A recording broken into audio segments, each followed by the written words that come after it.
Hi everybody! Today I'm going to be making some delicious traditional pork tamales in a red chili sauce. I know you're going to love it. Let's get started.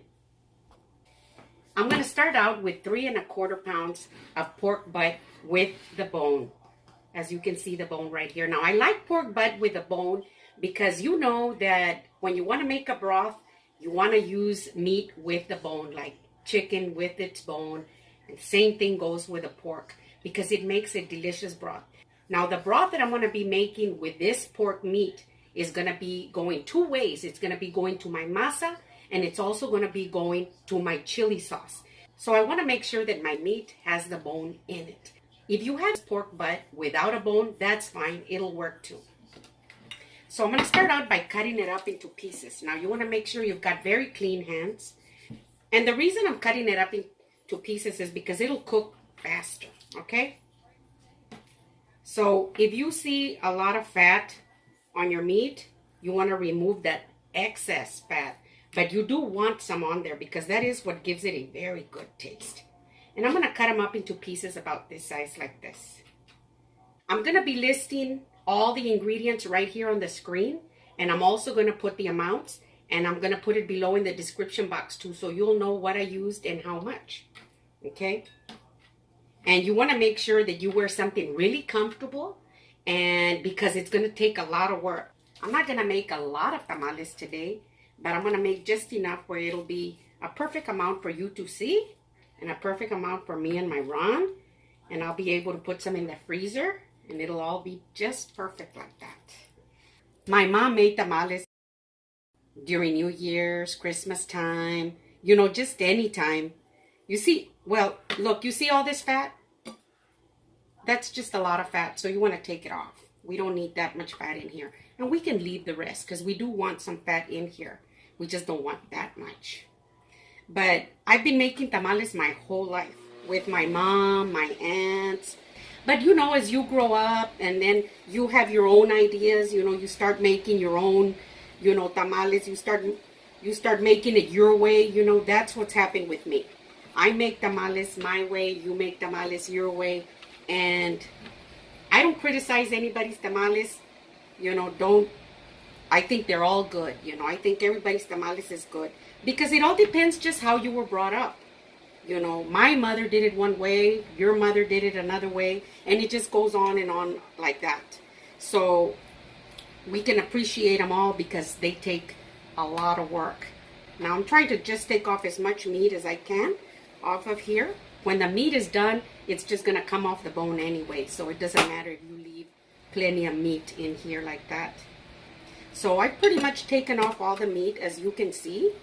You see, it's got a little bit of meat right here and a little bit right there, and here's the bone, but I've got most of the meat over here. So now I've got it all together right here, all cut up. I'm going to wash my hands, clean up this area, and get ready to put it into the pot. So I'm going to start out by using a big pot like this. I'm going to give the meat plenty of room, you know, to cook, because I also want a good amount of broth. So in this pot, I'm going to go ahead and set my heat to high just for now so that it'll come up to a high boil. And then I'm going to put my meat in here. Just like that. See? I'm going to add my peppercorns, my 2 bay leaves,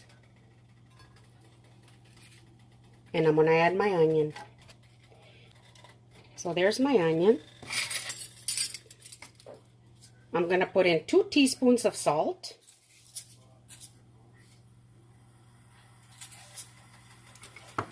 And I've got my garlic right here. I'm going to go ahead and just give them a little mash, just so they can release a lot of their flavor. See, like this. Put them in here.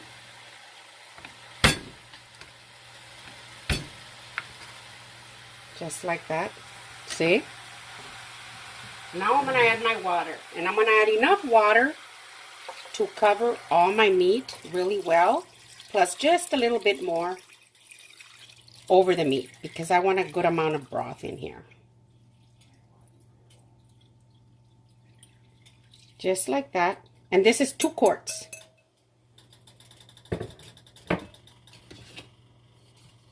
So I'll put everything in its place.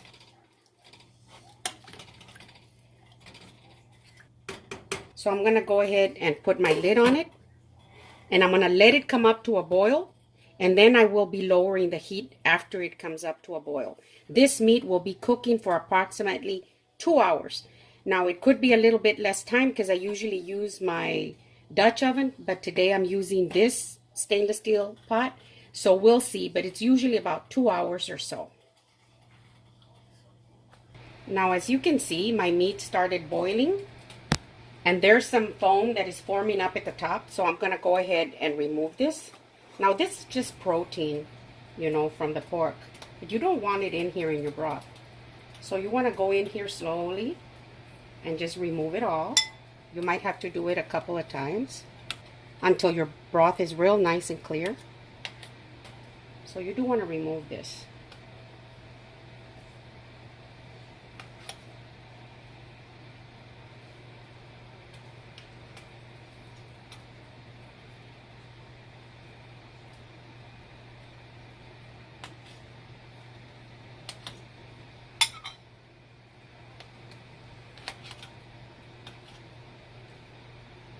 And the chicken does the same thing. It releases this foam also. But it's always good to get it out.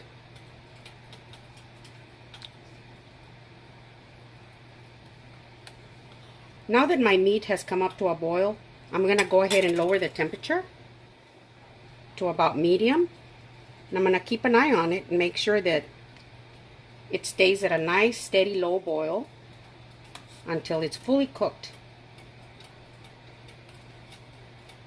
And it's already starting to smell so good with the onions and the bay leaves. The rest of the spices will come in later.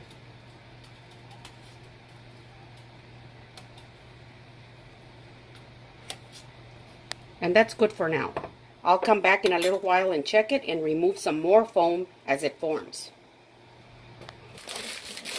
So now that I have removed all the foam off my pork, and it's at a very nice steady boil on the stove, I'm going to start cleaning my corn husks. Now, this is a bag of corn husks that I got. You can find them in just about any Mexican market or grocery store. At least here in South Texas, we can pretty much find them anywhere. But depending on where you live, well, we were back in Ohio. I had a hard time finding these. They weren't as pretty as they are here, but they worked just fine. So anyway, now what I want to do is I want to go through all of them and remove any little bugs, if there is any, or any of the corn silk, or whatever you find. Just remove all the dust and check them all. Now I know some people who just get them out of the bag and then just go soak them directly like that. But if you really go through them and you check them one at a time like this, you'll notice dust and things, and I don't like that. So I like to go through them just carefully one at a time and remove all of that, shake it all off, and then I will go and wash them really well. So I'll separate them. If I find little narrow ends like that, usually I just get rid of them. But these bigger ones, and if they're really stained and holy with holes or whatever, then you want to get rid of them, you know, so you do need to go through them. You're going to use just as many as you need. I usually like to put in the whole bag, you know, because you never know. And they do take a while to soak, because when you soak them, and they're easy to work with, so they do need to be soaked ahead of time. Now, what's going to take you the longest time is your meat. That's why your meat is always the first one you put on the stove. And then you come and do this, you clean them, and you get them all ready to go, and you soak them. And you just let them sit there, you know, while you jump into another thing. Because it's what takes the longest. Making tamales does take some time, you know. There's no way you're going to come into the kitchen and expect to get it done all in about an hour, you know, just like you would a regular meal. I mean, making tamales is a process. A lot of people would rather buy the tamales than to make them. But when you love what you do, like I just absolutely love what I do. And I could be cooking all day, and I mean it. I could cook breakfast, and somebody says, hey, you know, I feel like having this, or I feel like eating that. Come on over, I'll make you some. Or when do you think we could get together for, you know, whatever, lasagna or whatever? Well, I'll make it. Let's do it. I'm always ready to do it because it comes from inside. You know, it's just something that I love to do. But not everybody's like that. Some like it, some don't. So for me, making tamales is not a big deal. Now, I know I'm going to get tired because it is a lot of work. But it's not the type of tired where you say, I'm never going to do this again. No, it's not that type of tired. That's why when I make tamales by myself, I make sure that I'm going to make maybe 3-4 pounds of meat so that I can handle it by myself because it is a lot of work. But it's so much fun, you know, when you're with your tias and with your best friend, with your mother especially, and you're laughing and talking about childhood memories and things like that, you know, and that's what it's all about. It is just so much fun, and when you get together with your family. Then what I like to do is put them together, just a few like this, only because I like to do this. You don't have to do it. My mother doesn't do it, and she thinks it's silly of me, but I like to do it. I like to just cut off just the very little ends like that. See? Just like that. So then I'll get others and I'll bring them together like that. And I want them all to be about the same size. It's just less work, you know, when you have them all ready to go and neat and clean. So you want to prepare like that. I use that as my guide. See? Ah, no, my mom says, no, no, no, no. Eso ya fue mucho. That is just too much, my mom says. When you have them nice and cut up like that, and then you roll them, you know, they're just nice and neat. Of course, we have to soak them really good so they'll be real pliable and easy to work with. But I wanted to show you how I do that. Now I finished cutting up all the tips. I'm going to take them over to the sink to wash them really well, and I'll show you how to do that. So I'm going to start out by washing my corn husks. And you see, I usually put, you know, like a big colander like this and rinse them real nice. It shouldn't take you that long. If you work fast, it shouldn't take you that long. So I want to rinse them really well in between and make sure there's no dust or anything like that. Take it all off. See? Okay, so I'm done with the last corn husks like this. So now what I'm going to do is I'm going to soak them. I've got water here in my kettle. It's not boiling hot, it's just very hot. So I'm going to put in all the hot water in there. Then I'll put a little bit more from the tap. It doesn't have to be boiling, just very nice and hot. It could be warm if you want to use warm water, but I've noticed that when it's very hot, it just works a lot better, and they soak really faster also. I'm going to be using my bacon press right here. That's what I'm going to be using, because you want to use something that is heavy. Like you can use a molcajete or just a big heavy bowl, whatever you have that's heavy. See? So then I'm going to put this over it, just like that, so that they'll be fully submerged in there. Now there's water in between them all. They've been cleaned, and I'm going to let them sit there so they can get very hydrated and really soft and perfect to work with. So I'm going to start out with my chilies now. I've got my corn husks soaking in the sink, and my pork meat is still boiling on the stove. Now I'm going to get my chilies ready. Now I'm going to be using some chile guajillo. This is chile guajillo right here, and I usually get this brand. I've gotten other brands, and I think they're all pretty good, you know. Now, my mom always said to try and find the ones that were a little lighter in color like this than the ones that were really, really dark.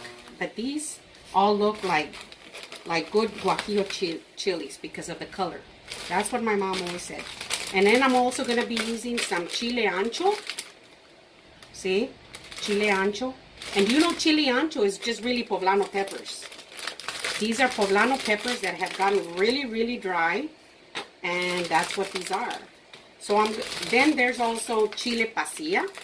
Now, chile pasilla, you can use these too, but these are a little bit spicier.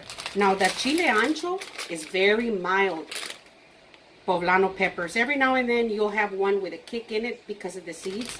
But chile ancho is a very good dry chili for tamales. If you want them just to taste good, you don't want them hot because you've got kids in the family or somebody in the family is going to eat them and they're not going to like them because they're hot. Then you want to use chile ancho, and chile guajillo is a good combination. Now these, chile guajillo is just a pinch hotter than these, but yet they're both really mild. These are sweet and aromatic, and these are fantastic for tamales, and those are the ones that I like to use. Now every now and then I will add some chile pasilla, and chile pasilla is really like that chili chilaca, the dried form. Now these are a lot spicier than that, yet they're still good. But some people might think that these are a little too spicy. And, well, right here I've got some chile de árbol. Now, if you like your tamales really nice and spicy with a good kick, you could throw a few of these in there also. Now, these I'm not going to put in here because I am going to be sharing some of these tamales with my daughter and my grandkids. So, I'm not going to put these in there, but if your family likes them nice and spicy, you can throw a few of these, you know, chile de árbol in there. So for now, just wanted to show you all these chilies. So I'm going to be using 4 ancho chilies, like that. And I'm going to be using 7 of the guajillo chilies.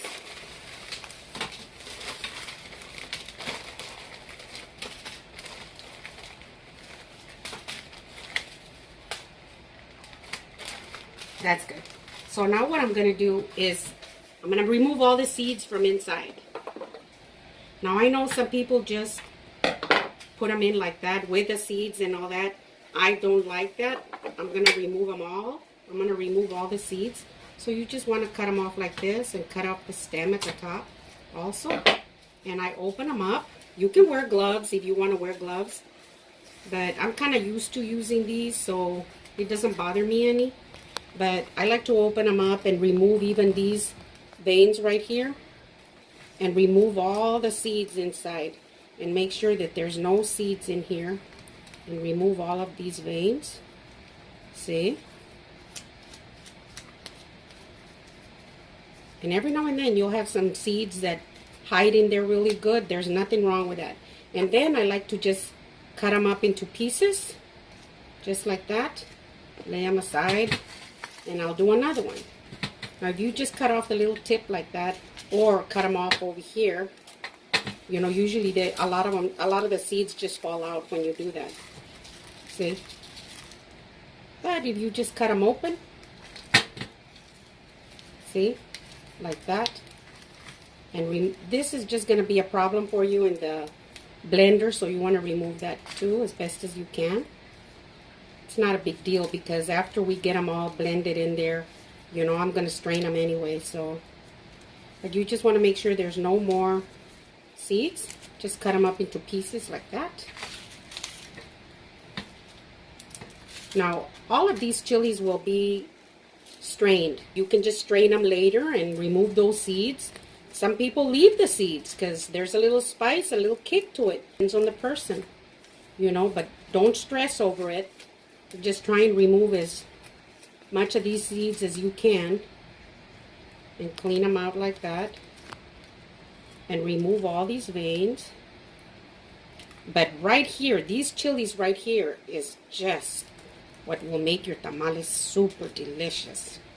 Now some use powdered chili powder, you know, they use paprika, they use a powdered form, and that's fine if you want to use that. But wow, why would you want to use the powdered form when you've got these? Well, I wouldn't. Give it a try. Don't be afraid to use them. As long as you stay with your guajillo peppers, you say, well, you know, I only have 6, I don't have 7. It'll work out. If you want to throw in another 1 or 2 in there, they'll work out too. If I were to put another 2 or 3 of each in there, That's just fine too. I've just noticed that whenever I make about 3 to 3.5 pounds of pork or chicken or any other meat to make my tamales, I find that this is a good number. You know, it works for me. And that's why I'm preparing 7 and 4, but 9 and 5 or 9 and 6 would be fine too. So I'm going to go ahead and remove all the seeds like this and get them all nice and clean. Cut them into pieces just so that they'll be easier, you know, to boil. And then we'll come back. So I'm done with my guajillo peppers. I'm going to put them right here in a bowl. As you can see, I have cleaned them up, removed all the seeds from inside. See? Removed all the veins. So I've got them all right here, cut up into small pieces. But I wanted to show you these. Now, this is el chile ancho. Now, chile ancho, like I said, it's a dried form of the poblano pepper. This is a little sticky from the inside. It's different. But you can also remove the seeds the same. But these are sticky from the inside. That's just the way they are. Now, you might be looking at this video and saying, oh my gosh, I need to speed this up. I don't want to sit here and watch her clean all these chili pods. But the reason I wanted to show them to you is because it's like my mom used to say, you know, sit and listen to every little thing because there's detail in everything when you make tamales. You know, it just happens that way, you know, that there's so many little things, you know, that are important, you know, especially with the chiles, you know, if they didn't tell you that you had to remove the seeds and all that, you wouldn't know what to do with them. And I remember many, many years ago being afraid of using these chiles because I didn't know the difference with this one and the cascabel and the chile pasilla. I was like, I don't know what they do. I didn't want to go there. So just to be on the safe side, I would use the dried form, you know, chili powder and cayenne pepper or whatever. But when you become familiar with them and you start using them a little more in your dishes, you know, you use one and then another and all that, you get familiar with them and then you know what they all do. But when it comes to tamales, you know, there's a lot of different, you know, details in the tamale making, you know. And so I wanted to show you that. If you don't want to watch, if you don't care to see it, you know, you can forward it. But I think it's important and it'll stay with you. You'll never forget it. So I just wanted to show you that they are sticky from the inside. So they'll feel different. And that was it. I also wanted you to see that you want to remove the little veins inside. And that by cutting them into pieces, it would be a faster process for you. So when I had my daughter helping me, you know, years ago, you know, I would tell her all these things and make sure that she listened to all the detail and she got to see what I was doing, and I would ask her questions. You know, why are we removing the seeds? Or why are we doing this? Slowly, a little bit, and she learned, you know. And tamales is a fun, you know, fun dish to prepare. But they are a little time consuming. But once you get the hang of it and you know what you're doing, it all just flows real easy. So I'm just going to finish doing this, clean up my area, and then I'll show you how I put them on the stove. So I've got my heat set on medium. I'm going to go ahead and put in my chilies in here into this deep saucepan. See, I've cleaned them out. Now I've got some really hot water here. I'm going to go ahead and add just enough water to cover them up.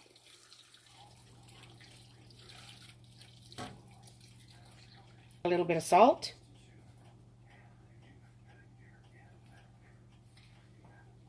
Like 3/4 of a teaspoon of salt. Just stir that salt in there. And I'm going to wait until they come up to a light boil. And then when they come up to a light boil, I'm going to cover them up. I'm going to replace the lid and then just let them sit there until they're fully hydrated. As you can see, the water wants to come up to a boil right there. So I'm going to turn off the heat And I'm going to put the lid on them like that. And I'm going to remove them off the heat.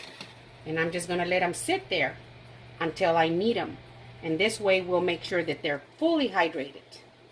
So it's been 2 hours and my meat is ready. It's coming off the bone, as you can see. Look at that. See the bone? That's exactly what we want. So it was about 2 hours and 2 minutes. So call it 2 hours. So I'm going to remove all the meat out of the pot like this, and I'm getting ready to shred it. And you want to remove all the bay leaves. See, you don't want the bay leaves. They've done what they were going to do, so you don't need the bay leaves anymore. I'll just put them back in the pot, because in a little while I'm going to go ahead and strain it, and I'll be getting rid of all that. I'm going to let it cool for just a few minutes like that. But it's always easier to shred when it's nice and hot. Now, if you let it get cool or let it get cold, it gets a little bit tougher and a little bit harder to shred. And when it's real hot, it's super easy to shred.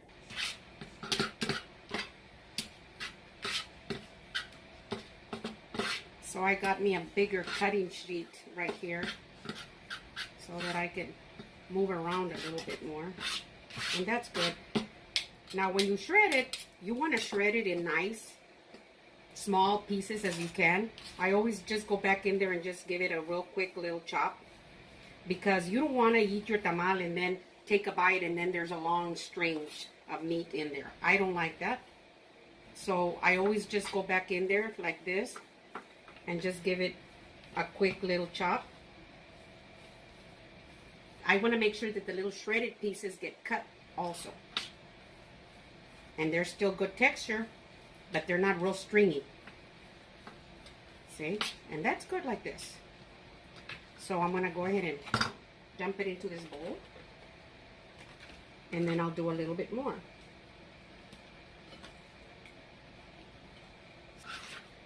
And we'll shred this. And it's got a delicious taste. Just the right amount of salt. You know, you want to make sure that when you put your meat up to boil, that when you put your salt in there, you don't overdo it with the salt. Because if you put in a lot of salt into your meat, and your broth will be very salty, and then when you prepare your chili sauce, it'll be real salty too if you add too much salt there. And then when you add salt to your masa, then your masa is going to be very salty, so then you're going to get a triple whammy of salt. So you have to think in your mind, you know, when you're making a tamales, you have to think, okay, so I put this X amount of salt into my meat and broth. I put this X amount of salt into the sauce. And I put this X amount of salt into the masa. So together, they come in together in a very beautiful way.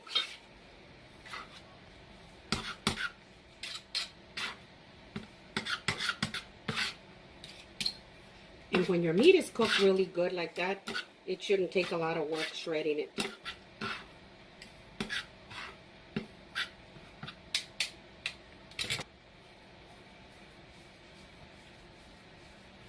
See? So we'll put this meat in here. So here it is. Our meat is ready to go. It's very juicy and just perfect. Now that I've cleaned up my area and have my meat shredded, I'm going to go ahead and strain my broth.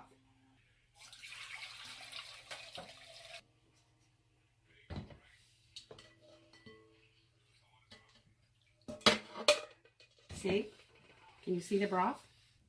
See how beautiful that is? And this broth is what we're going to use to put into our masa. And we're also going to use some of that broth to make our chili sauce. Okay? Let's get started on our chili sauce.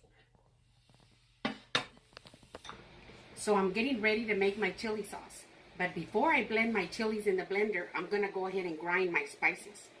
Now, to make tamales, you can just put in your cumin powder, and you can put your pepper in there and your garlic powder if you want. I like to grind my spices fresh. So I'm going to go ahead and grind this up really good. That's exactly what I want. So now I'm going to put in my 2 garlic cloves and break them up. You know, I've got a very good friend of mine who gets the garlic cloves, and she puts the garlic cloves into the broth whole like that, without peeling them or anything. And I just feel like the flavor is inside, and all that skin outside is just not really letting it come out. Now it does, but imagine the grinding of it. You get the maximum out of it. So that's why I think that if you decide that you want to make some tamales and you have a molcajete, you'll probably make them once a year, you know, maybe 2, 3, you know. Go for it and grind your garlic and your cumin and your spices, and you'll see the difference. But that's up to you. So my garlic is nice and grounded here. I'm going to put in just a little bit of water, just a little bit, because I want the broth going into the blender, not really water, but I'm going to use just a little bit right here. You want to get it all. See? Oh, all this stuff is just fantastic. And put it into the blender. Now here are our chilies. These are the chilies that have been hydrating all this time. Look at them. See how nice and soft they are? See? That's exactly what we want. So now I'm going to put them into my blender.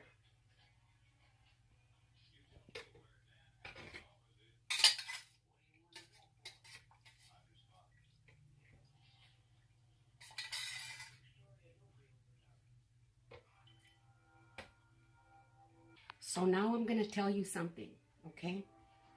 Now this blender that I have, and I've got to say it quietly because I don't want her to hear me, but this blender was a gift from my mom years ago, 20-some years ago.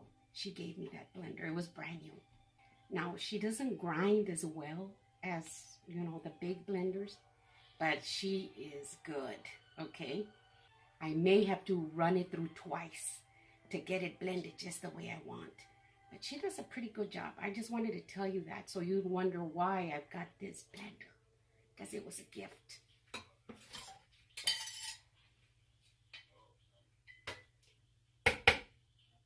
So I'm going to go ahead and add half a cup of the broth.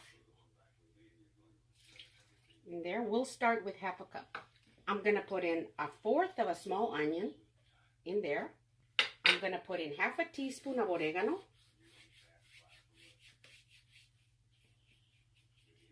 And get it in there. Put in a little bit more broth. That's another half.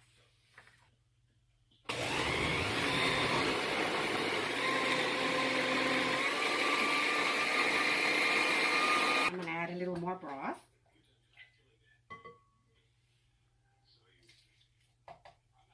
You don't want it real watery. That's good. That's about 1.5 cups.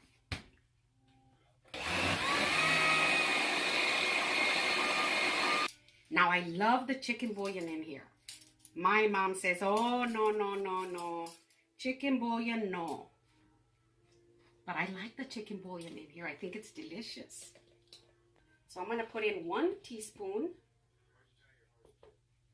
and a half. 1 teaspoon and a half.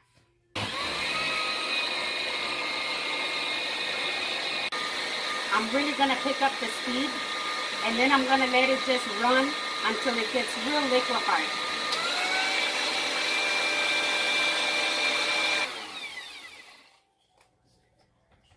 And I think that's good. So now I'm going to go ahead and strain it through my sieve here, because even though it looks like it's real nice and creamy and just perfect, once you pass it through, you'll see a lot of bits of the skin of the peppers, and you don't want that going into your meat, into your tamales. So you do want to go ahead and do that.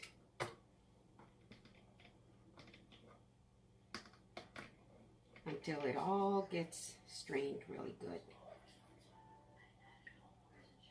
Then you'll have a real smooth sauce. And you can smell the spices in here, and that's so authentic. I can put a little bit of the broth in here. And that's why it's good to start out with a cup or two. And then when you're over here, then you'll know whether you want to add a little bit more. And it's always better to add a little bit at a time.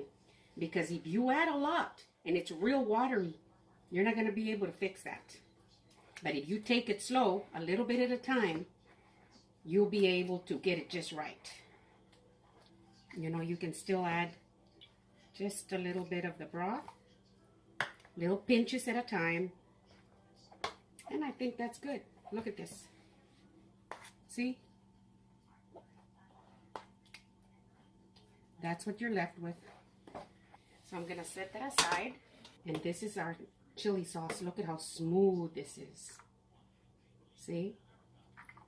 I'm going to reserve at least a cup because that's what I'm going to be putting into my masa. And then the rest I'll mix it in with the meat.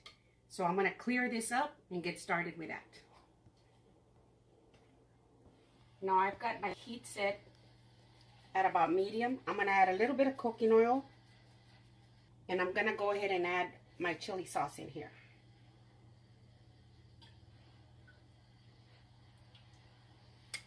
And we want every little bit of it.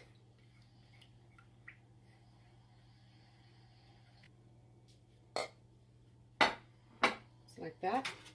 I'm going to stir it around just a little bit until it comes up to a really light bubble.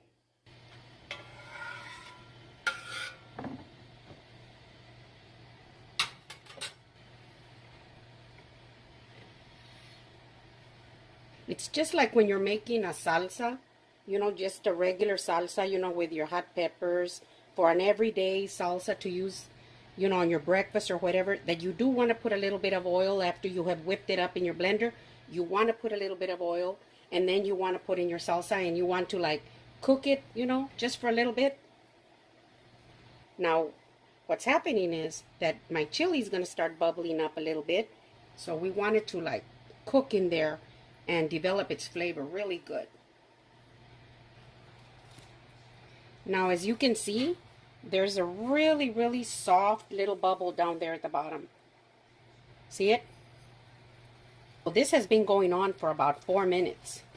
And now I know that my chili sauce has cooked really well in there. Now I'm going to add my meat in here.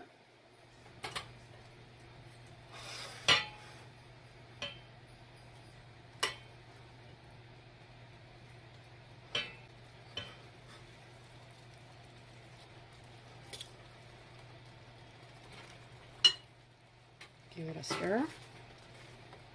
Lower the temperature a little bit.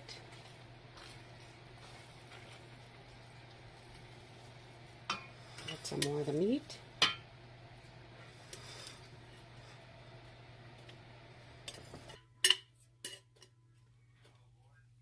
So now I'm going to add a little bit of broth.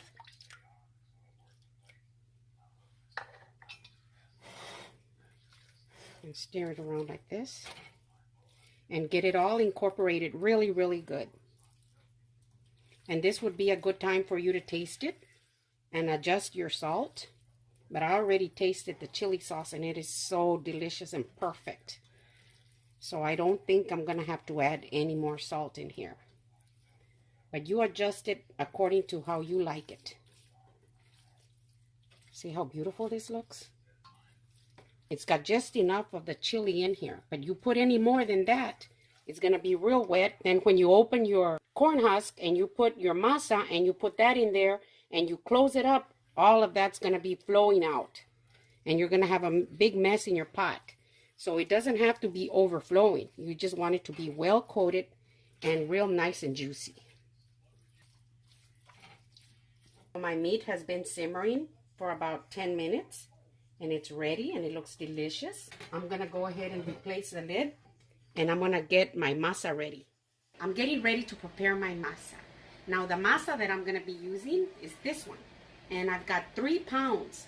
Now this masa is masa that I got at the tortilleria. That's a tortilla factory where they make tortillas and they sell you the masa for tamales. This one is not prepared. No está preparada. So you've got to add all the ingredients to it. Now, some people like to make tamales and prepare their masa with maseca from the bag. and that's fine. If you don't have masa, if you can't find it, or if you don't like to use the masa like this, then that's fine. You can use the maseca that comes in the bag or any of those, you know. It's up to you. But I am going to be using this one, and this one is not prepared yet, so I'm going to prepare it myself. So I'm going to start out by using this pork rendered fat.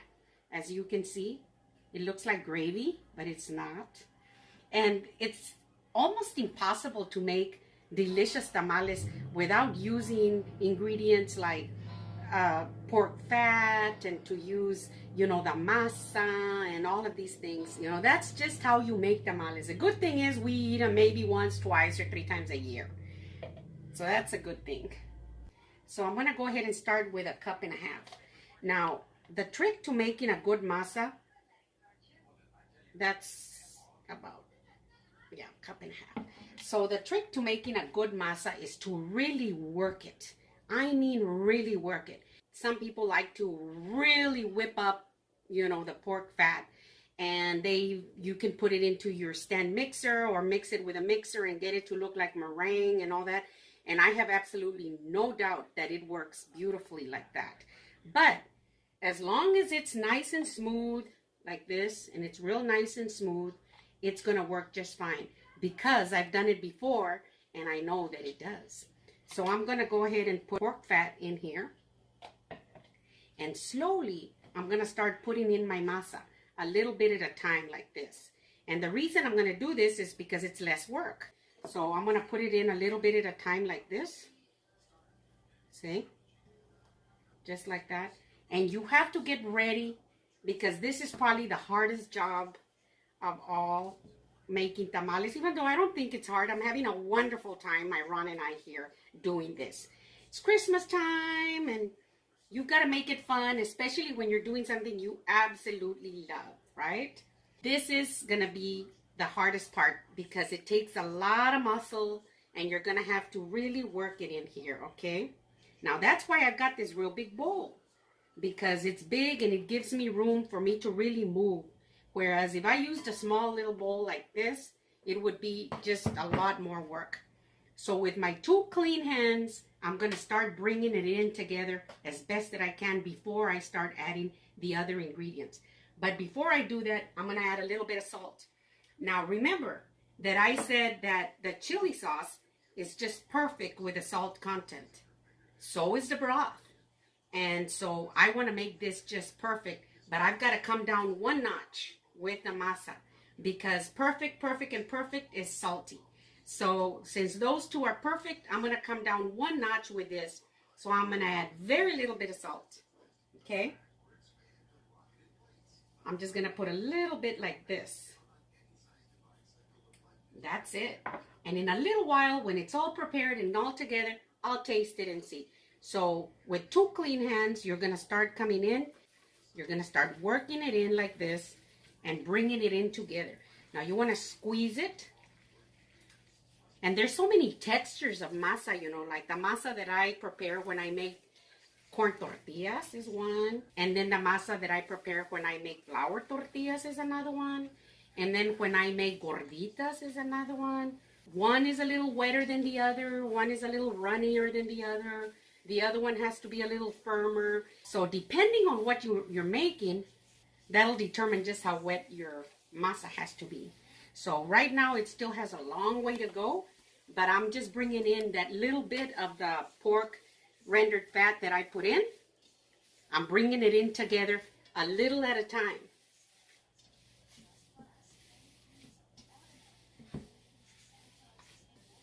Now that I got it in pretty much together, I'm going to add a little bit of my broth.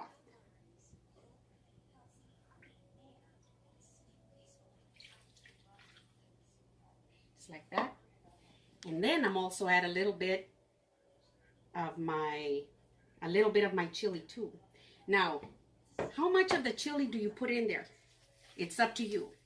You're going to add just enough to give it good color.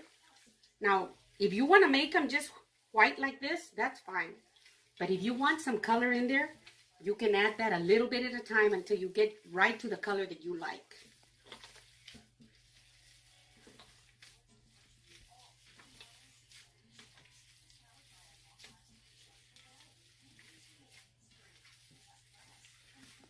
I bet my granddaughter would love to be doing this.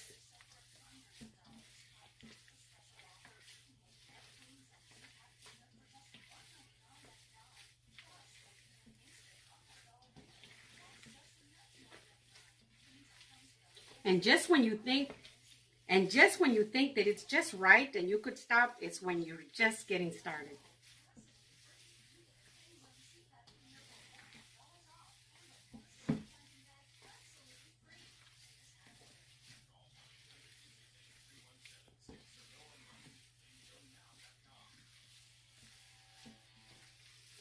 Now, they sell masa that is preparada, and it looks like this.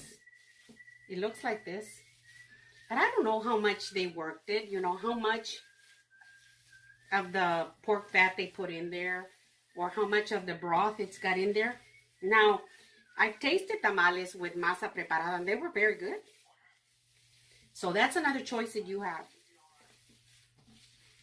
And the good thing about South Texas, here where we live, is that there is a tortilleria in every corner of the street.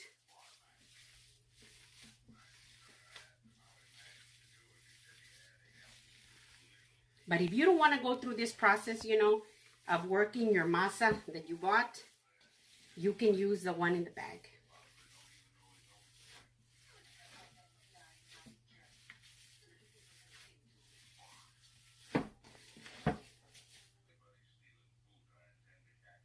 And you know, when you make this masa, you want to get your kitchen towels, all the old kitchen towels out. Get your old apron out. Get on a real comfortable pair of sandals. Something really comfortable to wear, because it's going to get all the energy out of you.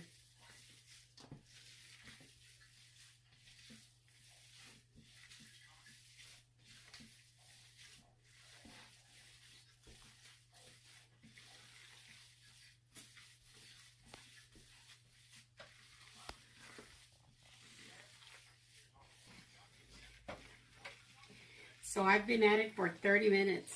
And every now and then I'll stop like this. And take just like a 20-second break. And my Ron even brought out that little glass with water. And he says, "Are you ready to do the floating ball test?" I think he's tired of looking at me doing it. He's like, "Oh, I want to go over there and watch TV in the living room. I don't want to be doing this." Is that true, honey? This is true. No, if I got to work, he's got to work with me. That's just the way it is. I think so. He's just got to work with me. And then he was asking me a very good question right now. He said, "What's the purpose of all of this constant kneading and kneading and kneading, you know, and mixing and mixing and mixing? What's the purpose?" Well, I think that the purpose is distribution. Because I think about it like that, like when I make my dough for my pies and cookies and things like that. If you get your dough and you put in, you know, like sugar or, you know, powdered sugar or vanilla or whatever it is that you put in there, and then you give it just a quick stir, or you knead it just quickly. You know, the vanilla went around in swirls, and there's a lot around here at the edges that didn't get the vanilla. So that's uneven distribution. So you want to make sure that when you do this, you know, that pork fat is totally mixed in there really, really well. And another thing that's happening when we're doing this, it's that it's getting very hydrated. I can see the difference in the masa that was kneaded very well and the one that wasn't. So when you're doing this and you're playing with it, you're like, okay, so you mixed it up. It's ready to go. It isn't. Now, I've been at this for exactly 33 minutes. But you know what? I'm going to go ahead and do the water test. Now, I'm sure that most of you are familiar with it. I don't know who invented it, but they were sharp when they did that. I've got a little glass of water there, and I'm going to get a little bit of this masa. It's not a ball or anything, and I'm just going to drop it in there. If it goes all the way down, it's not ready. You need more lard. You need to work your masa more. But if it floats up, it's perfectly ready. Look at that. Let's throw in a little bit more. You see how it stays up at the top? This baby is ready.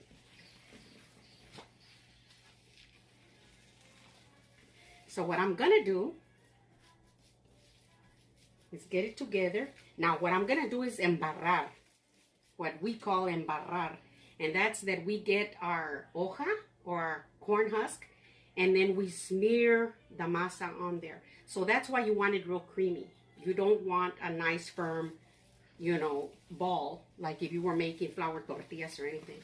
This masa is ideal for smearing, for embarrando. That's what I'm going to do. So since I've worked it up really good, I'm gonna go ahead and clean up, and I'm gonna get ready to start putting our tamales together.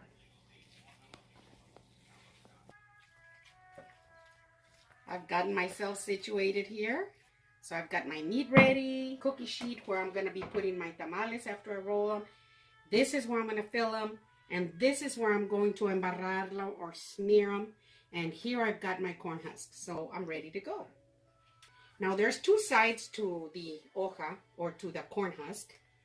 This side is a little rougher. You can feel the little grains, they're rougher. And on this side, it's a lot smoother. So, and as you can see, it kind of wants to go like that.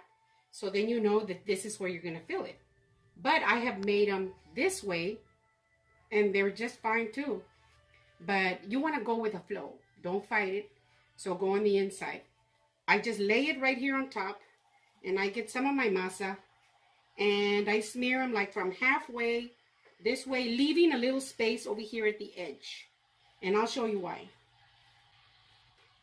Okay, so then I put it down here, and after a while you get to go in. Right now I'm just showing you how, you know, I do it.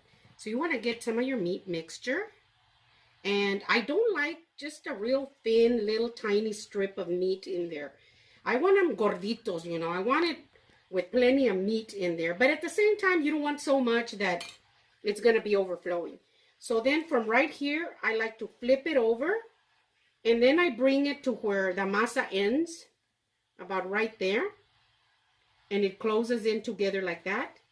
And then this little flap that was left without any masa just goes over, and they wrap like that. And then you fold them right there, just like that. And over here you seal them real nice like that. See, you seal them real nice, and you try and get them all to about that size, or they can go a little bit fatter. If they're a little bit fatter than that, that is perfectly fine. I'm going to use one of these lumpy ones just so you can see that these work too, even though they get lumpy. I start from the middle, and I stop just before I get to the very bottom edge. So just like that. And then you get some of your meat, and you put it right here. Kind of like a little weenie, like that. See? And then bring this over, just to where it touches right there at the edge. And then this part flips over like that, and then fold it right there, and just pinch it over here. And you've got your tamal right there. Even though this is real crinkly like that, and it's been soaking in very hot water, that's the way they're formed. So I'll start right here in the middle, and I stay away from the edge down here. Just like that, see? And then get some of your meat, put it right here, like a little weenie. But you want to give it just enough meat to where it's nice and full. Give it its little shape like that. Then bring this over and let it touch with that masa right there. Then this area right here that doesn't have anything, all it's going to do is just flap over. And the reason that I do that is because when your tamales are already cooked and ready to eat, all you're doing is gonna pick this up, and all you have to do is just pick this one up like that, instead of having a lot of masa over here, you know. Though I like that when the masa's over there, but that's how I do it. And then give it a little seal right here, and there you have it, another little tamal. So just like that, and then just bring this, flap it over, and then you just pinch it real good like this. Pinch it here, and there you are. And then you're just gonna keep on going. When you make them, you cook whatever you want, you know, as many dozens as you want to make, and whatever you have left over, before you put them in the pot, you can wrap them up real good, put them inside a freezer bag, and then you freeze them.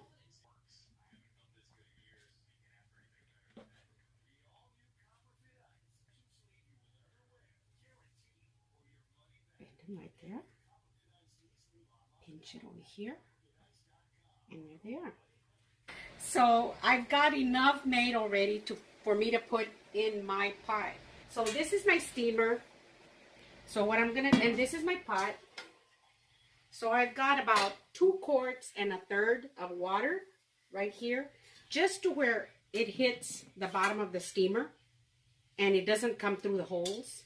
So I'm gonna start putting my tamales in here. Now I already turned it on, and the water is starting to get hot.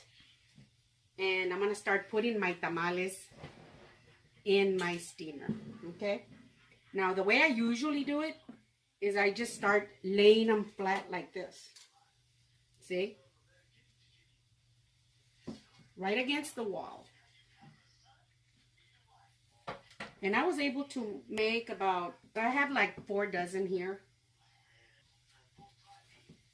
So then I just lay this steamer down flat like that.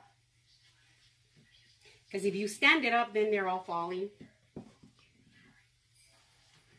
And then I just slowly start taking it around. And then I'll just do the rest. And I'll put them in another one of my steamers that I have. So I got them all in here. See? So I've sealed it nice and tight. I'm going to move it off for just a second like that. Put this in there.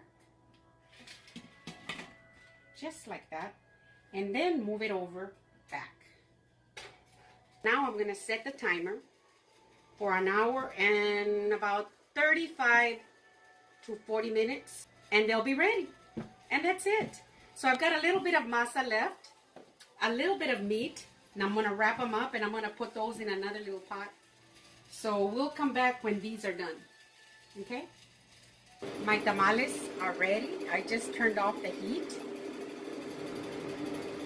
I'm going to go ahead and take the lid off so that they can start cooling off.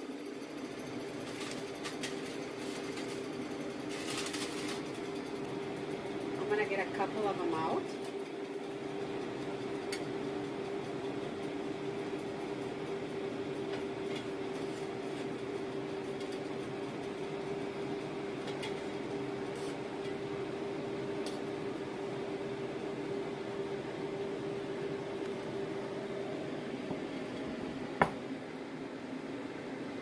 See? I'm going to let them cool for about 10 minutes and then we'll do the taste test. So these are all ready right here. And they're not as hot. They're still nice and warm, but they're not hot. I still have some over here because after I filled up the first pot, I put them up and then I rolled up all the rest and put them in the second pot. So now let's do the taste test.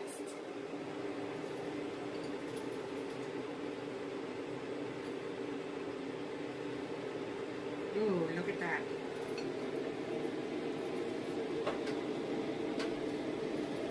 See how pretty that looks? See, and then there's not a lot of this, just a little bit on the edge. I love this part. I like that part. Maybe we'll do another one.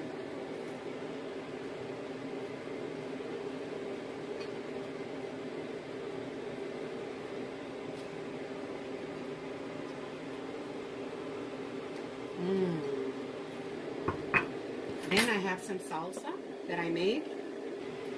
You can't have tamales without salsa. I mean, I don't think you can.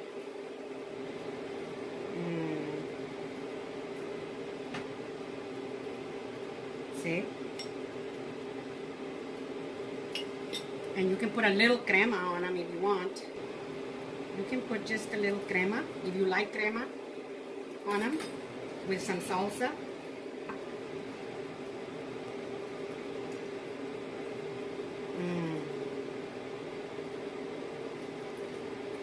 Now for the taste test.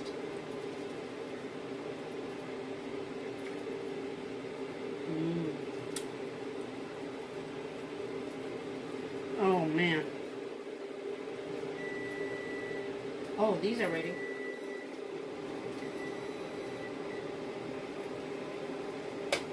There we go. See all the meat that's inside?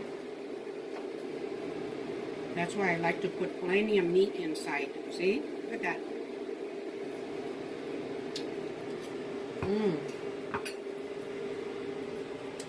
And tamales, if you don't want to cut them with a fork, you don't have to. You can just pick them up like this. You can just pick them up like this. That.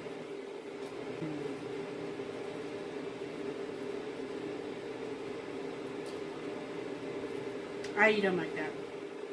I just pick them up like this and eat them.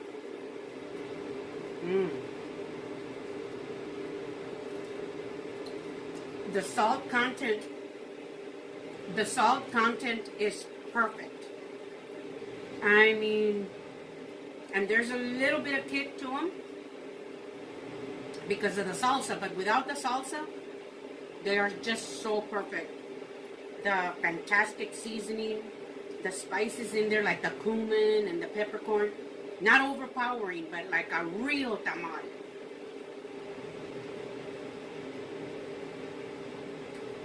Delicious.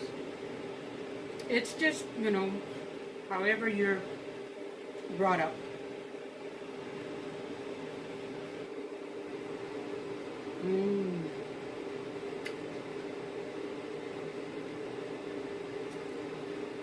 What can I say? You may think it's a lot of work, but oh man, it's so worth it. So these are my delicious pork tamales in a red chili sauce. If you like my video, give me a thumbs up. Send me a comment. Tell me what you think. Share with your friends. Thank you very much.